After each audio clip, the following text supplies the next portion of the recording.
Good morning, everyone. From the very beginning of this Congress, House Democrats have continued to make clear that we are fighting hard to build an affordable economy that drives down the high cost of living for everyday Americans. Because the cost of living in America is too high. Housing costs are too high, grocery costs are too high, childcare costs are too high, utility costs are too high, and insurance costs are too high. America is too expensive. Donald Trump and House Republicans aren't doing anything about the affordability crisis in the United States of America. We were told that grocery costs were going to go down on day one of the Trump presidency. Costs aren't going down in America, they're going up. And the Trump tariffs are going to make things more costly in the United States of America. House Republicans, Senate Republicans, and Donald Trump haven't done a single thing to lower the cost of living in this country. Not a single bill, not a single executive order, not a single administrative action has been done by Donald Trump, House Republicans, or Senate Republicans to lower the high cost of living in the United States of America. In fact, Republicans are crashing the American economy in real time and driving us to a recession. This is not Liberation Day, it's Recession Day in the United States of America. That's what the Trump tariffs are going to do. Crash the economy, which has been happening since January 20th of this year. And the American people are taking note of it in community after community after community. But it gets worse. Not only have Republicans failed to do anything to drive down the high cost of living in the United States of America, they are trying to take health care away from the American people and end Social Security as we know it. Our response to that Republican effort, not on our watch. We're working hard to save Medicaid and strengthen and protect Social Security from Donald Trump, Elon Musk, and the extreme MAGA Republicans who are on the run. They're on the run on the economy. They're on the run legislatively. Yesterday, they got out of town before sundown because they have no agenda to make life better for the American people. And they're on the run politically, which as Democrats, we've been saying since January, and now apparently other people are starting to catch up. Questions? Thank you, Leader. So Democrats massively outfunded and outraised the Republicans in these Florida House races, but they still lost by double digits in both the congressional districts. So what's your takeaway from these races, and what do you think that this means? What implications does this have for 2026? Well, I mean, Florida won. Donald Trump won by 37 points in November. In Florida 6, Donald Trump won by 30 points. These are deeply Republican districts. Why in the world were they even competitive? Why were Republicans panicking in Florida 6? And so as a result, they spent millions and millions and millions of dollars to try to stop an embarrassment from happening, and they were still embarrassed because the Democratic candidate in both districts dramatically overperformed the Trump numbers in deep red Florida. What's interesting about Florida 6 is that Josh Weil cut the margins in Florida from 30 points In fact, Walz had won by closer to 35 to about 15 points. There are 60 House Republicans who hold districts right now that Donald Trump won by 15 points or less in November. Every single one of those Republicans should be concerned that the American people have rejected their extreme brand and their do-nothing agenda, and are going to be held accountable next November.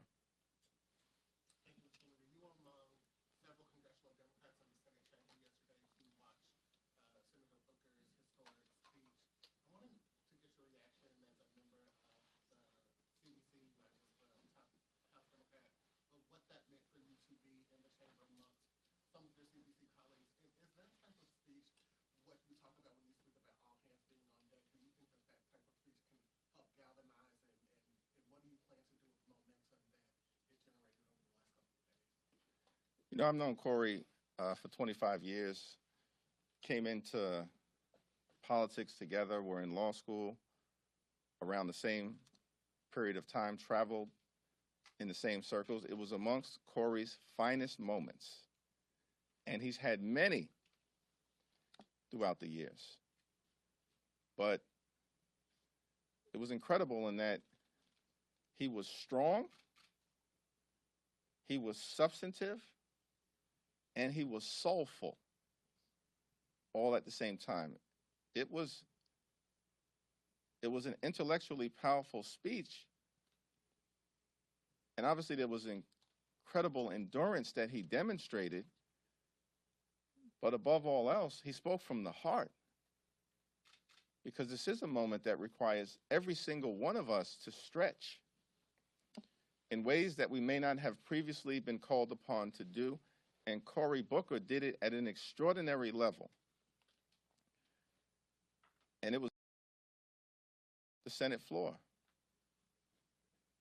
And I initially went over there in the early afternoon just to show Cory support, as many House Democrats did. But I decided to change my plans and go back when it became clear that he was going to break Strom Thurmond's record, because of how meaningful a moment that is in the United States of America.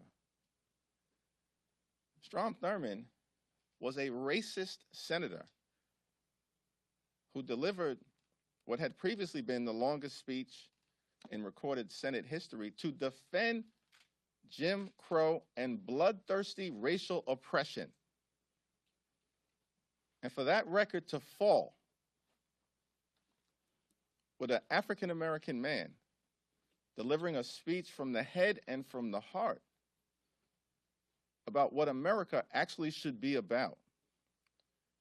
The best of America, an inclusive America, a decent America, not a nasty America.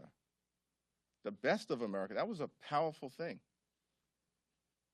And I certainly think it will be one of those moments that will continue to energize people across the country as to what this fight is all about,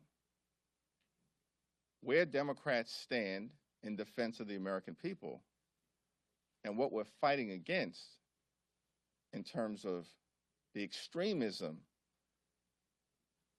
and the mean-spiritedness that's coming from Musk, a big loser, Trump, who keeps losing as well,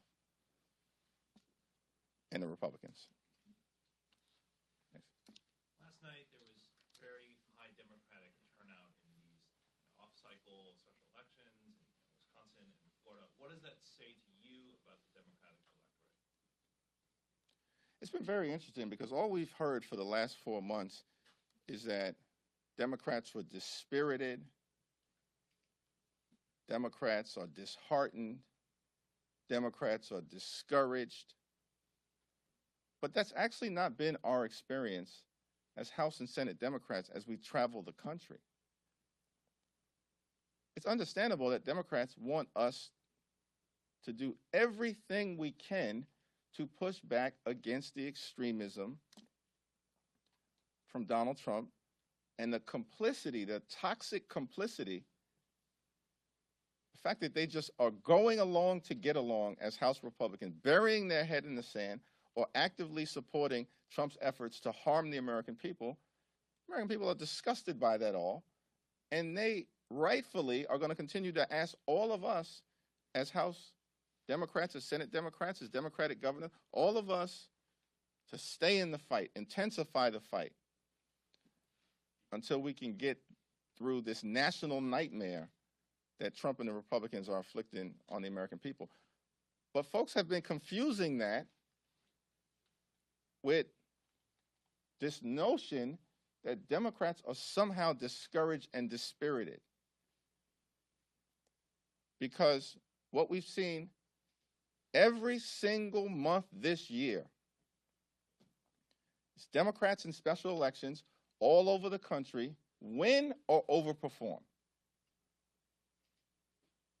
And I don't have time to go through it all, but in the first special election of the Trump presidency in Iowa, in a state Senate district, in a conservative part of a swing Iowa district, currently represented by Representative Miller Meeks, one of the most unpopular Congress members in the country, and she'll be gone after the next election, barely won in 2024. And a state Senate district that Donald Trump had won in November of 2024, the Democrat won. Trump had won that state Senate district in Iowa in January that we were competing in by 21 points. Democrat wins by 4. That's a 25-point overperformance. And then in February, we had a special election in New York for the Westchester County Executive. Trump endorses the Republican. They believe they have some big mandate. They can overwhelm us. Democrats are on the run all across the country. Trump endorses the Westchester County Executive candidate. Westchester County, partially represented by Mike Lawler. Westchester County Executive George Latimer is now a member of Congress. He vacates the seat. Before Latimer held the Westchester County Executive seat, it was held by a Republican, Rob Astorino, for 8 years. This district goes back and forth. It's a swing county in New York City. Trump endorses the Republican. The Democrat, Ken Jenkins, African-American man, wins by 30 points. This was in February. And then in March, several special elections, but I'll focus on the most recent one, in Pennsylvania, Lancaster County, State Senate District, that Donald Trump had just won by 15 points, the Democrat won. By the way, Pennsylvania, one of the 13 original states, a Democrat has never represented a state Senate district in Lancaster County. That just happened. And then Wisconsin yesterday. By the way, in the state that Donald Trump had just won. Elon Musk pours millions and millions of dollars into it. It wasn't even close. They got wiped out in Wisconsin. That's the kind of energy that we've been seeing as House Democrats from the very beginning of this Trump presidency. Despite the efforts by some to project this notion that House Democrats, Senate Democrats, the Democratic Party is cowering. We're not cowering. We're beating them over and over and over again. And yes, as Corey said yesterday powerfully on the floor, more needs to be done. But those are the facts. We got facts on the court cases that we're winning. We got facts on the reality that we continue to outraise House Republicans, despite all the doom and gloom narratives. So Republicans can keep trying to spin the American people. We're going to keep beating them until we take back control of the House of Representatives next year. Mr. Leader, good morning. Can you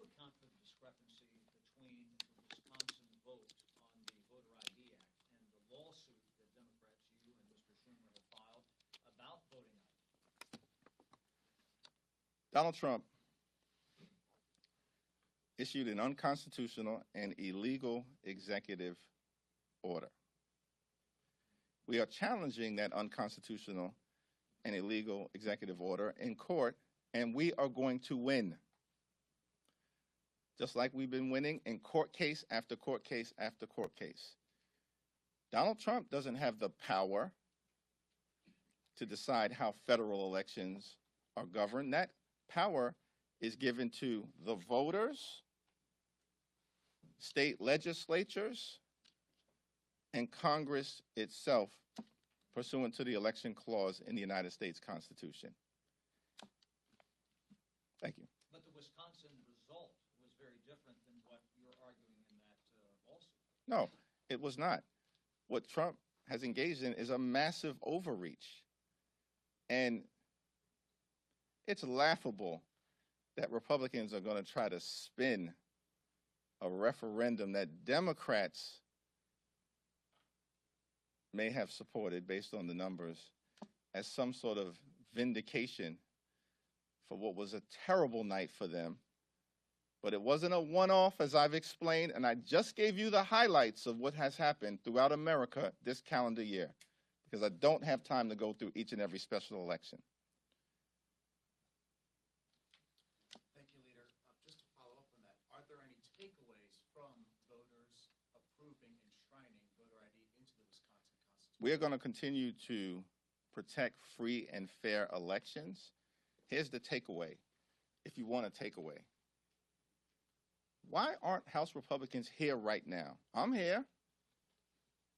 The Senate's in why aren't House Republicans here right now? We were supposed to be in session through tomorrow.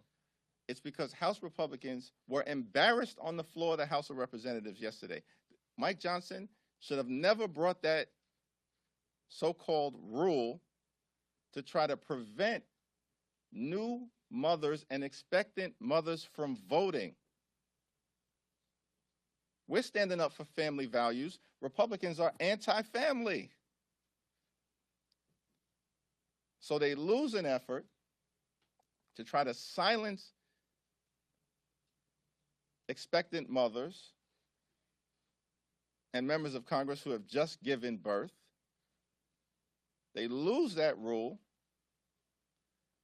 and then they scramble out of town.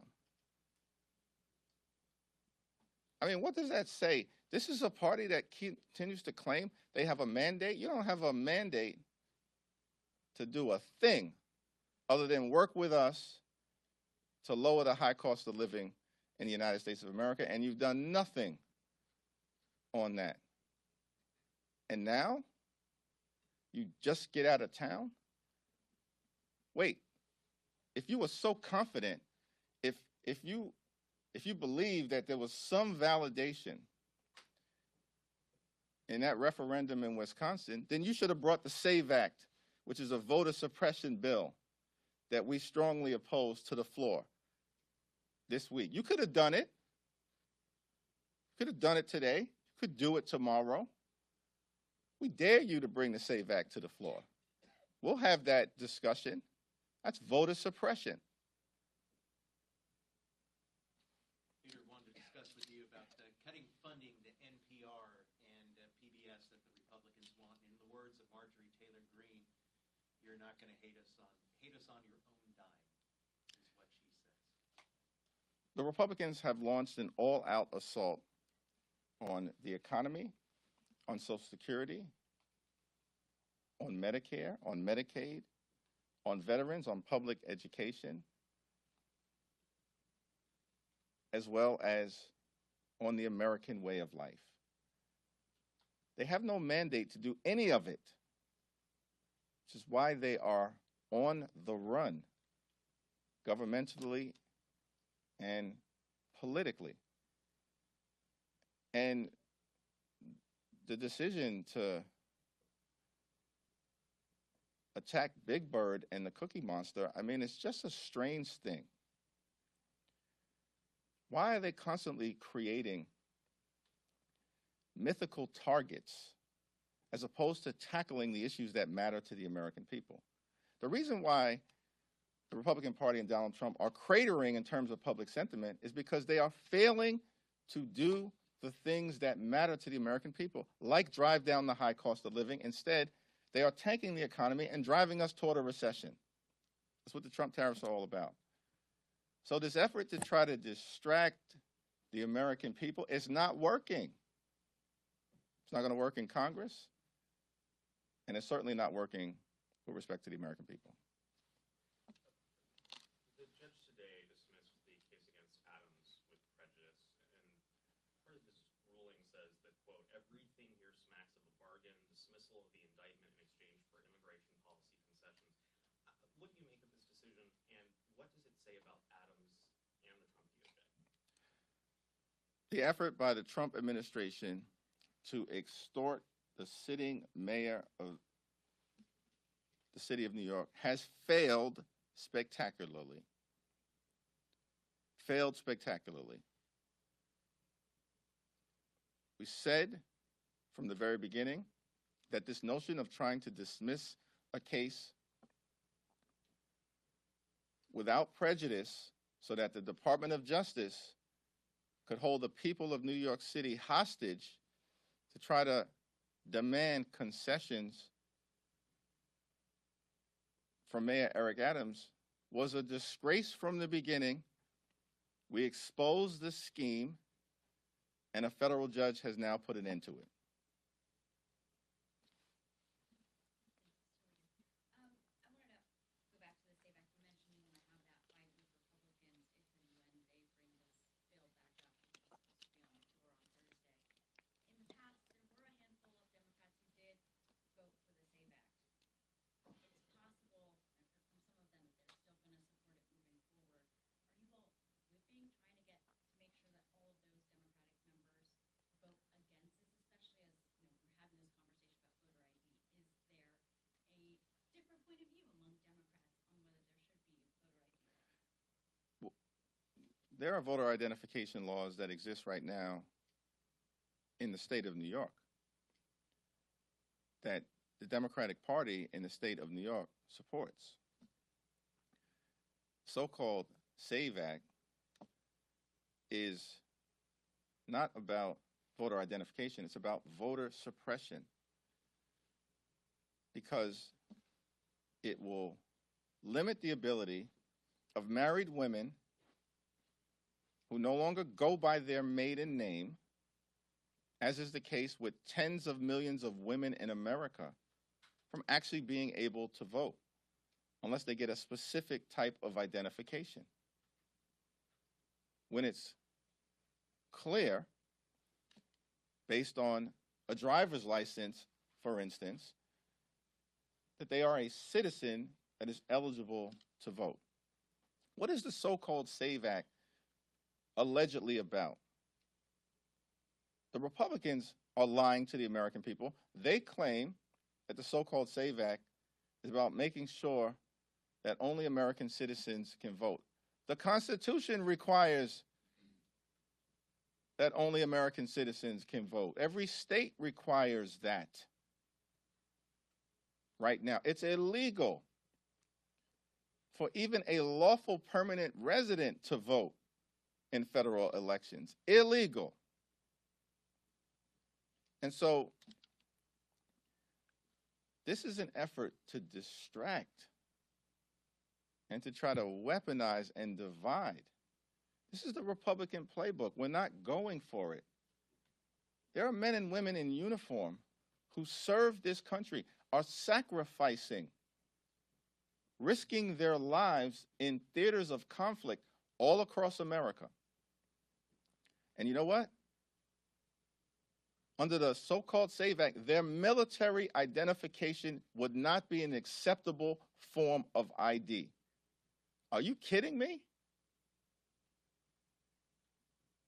Military identification is not acceptable under the so-called SAVE Act. It's a voter suppression bill, and it's just designed to distract. Understand, this is the Republican playbook. Donald Trump, Elon Musk, and the Republicans had a terrible week last week. It's continuing this week. but they had a terrible week last week. On Monday, the national security scandal breaks into the public domain, exposing the incompetence and the clownish nature of many of the highest-ranking national security professionals in the country, including the Secretary of Defense, who needs to resign or be fired, and we're going to stay on that case. That's on Monday. On Tuesday of last week, Republicans lose a special election in Pennsylvania, in a district that Trump had just won by 15 points. On Wednesday, finally begins to break through that the Trump administration is dismantling the Social Security Administration in real time, which is going to impact the ability of hardworking Americans to access their earned Social Security benefits. On Thursday, Donald Trump is forced to pull back the nomination of Elise Stefanik as UN ambassador when they were planning in the House her farewell party.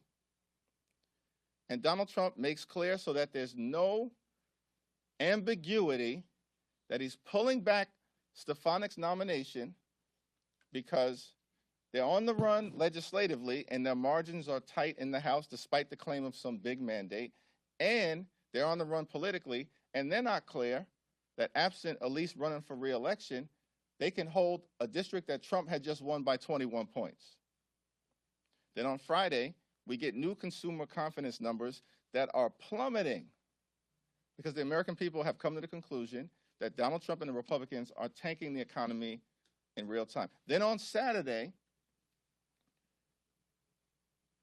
4 MAGA-supported constitutional amendments in the state of Louisiana, of all places, go down in flames.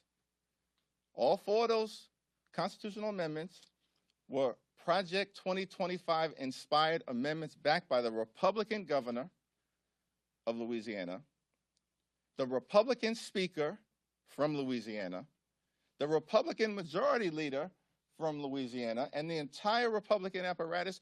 All 4 constitutional amendments in Louisiana, a state that Donald Trump had just won by 22 points, go down in flames. It was a terrible week. So what happens on Sunday?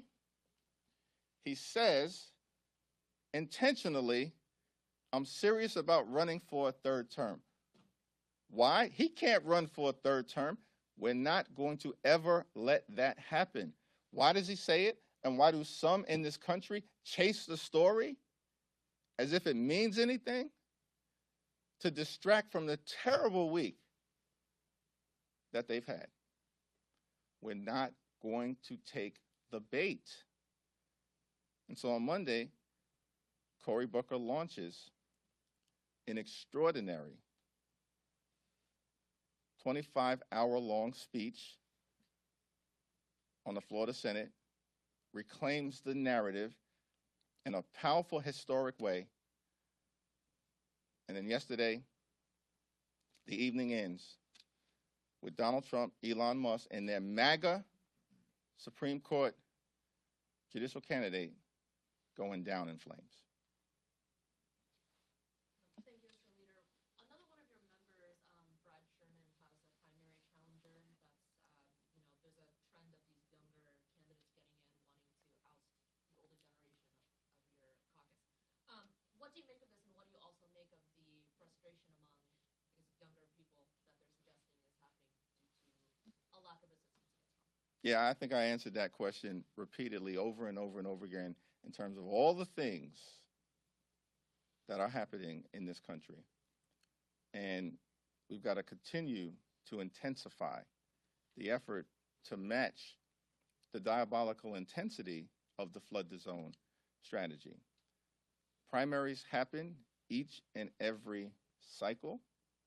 I had a primary from the hard left in 2022. My response to that was, come on in, the water is warm.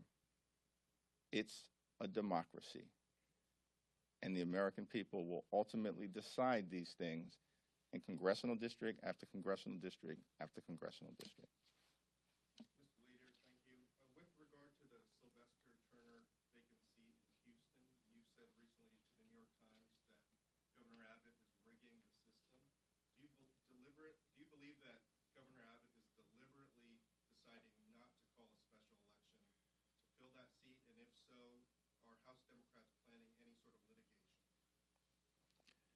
yes, and very likely yes. Thank you, everybody.